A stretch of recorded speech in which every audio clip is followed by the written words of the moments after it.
Please subscribe to help you and your motorcycle perform better.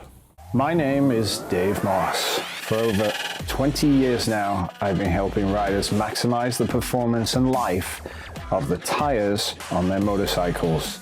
This is Contact Patch. It's very interesting. No matter whether you get a front or a rear tire, if you look carefully past the born on date and the other information on the tire, which for most people, I don't care. There's sometimes some red markings. Sometimes there's a yellow dot. What does that correspond to? Well, that's the guide for the tire fitter to say that this dot has to align perfectly with the valve stem.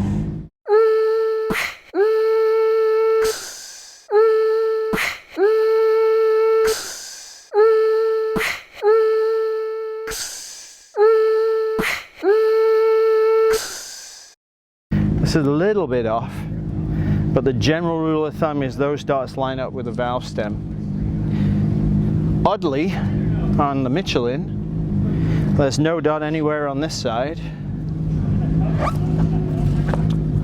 and there's no dot anywhere on this side. It's very interesting. And the reason for that is Michelin's quality control says if a tire needs a dot, it doesn't get sold. So Michelin's standard of excellence in regards to marketing is that their tires need no dot. The tire is made so evenly, both in carcass and rubber, that there is no heavy part of the tire. So if you are looking to mount them yourselves, dots always go to the valve stem. If you're looking to mount Michelins, I guess you just put them on wherever the hell you want to.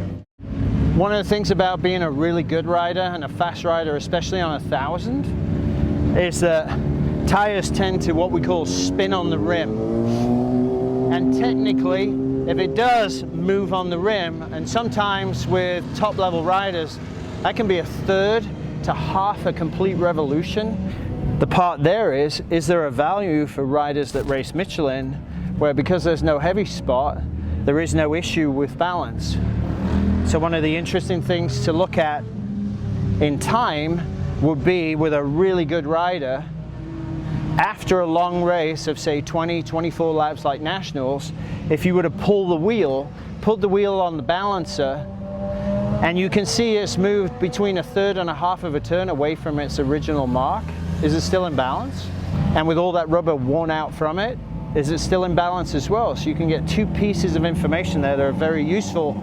So instead of chasing a suspension ghost and chasing chassis and suspension settings because of, say, let's say chatter, it's vibrating, knowing that piece of information, the rider is much more informed towards the end of the race that this is a known problem and how to deal with it at that part of the race to continue running fast lap time. So if you're racing the Michelin, is it less of an issue for you? That'd be very interesting to test and find out. We shot this during a very busy weekend. We had several sets of tires to test, plus Dave was filling in for a suspension tuner who couldn't make it to that event because of the California wildfires. You'll see here in this little clip, I had these tires all set up to shoot this segment. No, this is a different thing. We had gotten behind, had to set it aside. At that point, when I had it all set up the first time, those dots were lined up with the valve stem. I remember distinctly because it was perfect. The the tire vendor had set it up exactly where it should be. The dots were right on the valve stem. Now look at how far forward of the valve stem they are. This was after he'd done, I think, 3 sessions on the tire and he was really concentrating on braking. The tire has slipped on the rim. We know it has slipped in the rim because of the direction of the dots from the valve stem. So if this is the rim and the braking forces, the brakes are binding on the rim, it's going to stop the rim, right? But the tire, which is gripping the ground, is going to continue to grip and slip in this direction. It's going to go this way, which on the top of the tire is that way. So the dot is going to move forward of the valve stem. And what, that's probably 2 or 3 inches? That's just under braking forces. Imagine what this would be like on a rear tire with acceleration forces. So it's going to spin in the opposite direction.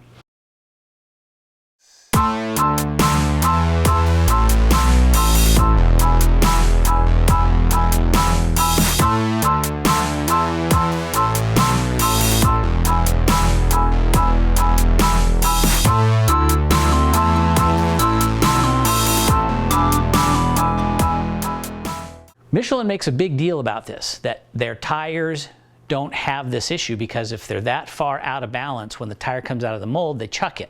Whether you would detect this amount of movement and the tire being out of balance that far, I mean, how many grams can it be? I don't know. I don't know what the tolerance is.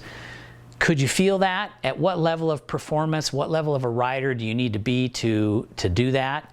I had a tire vendor tell me one time that the only person he'd ever met who could tell if a tire was out of balance was a guy named Shane Turpin, who's a super fast guy in the West. He's national champion caliber rider. It's a long story, but he's that caliber of a rider. He was the only one that could detect if a tire was out of balance.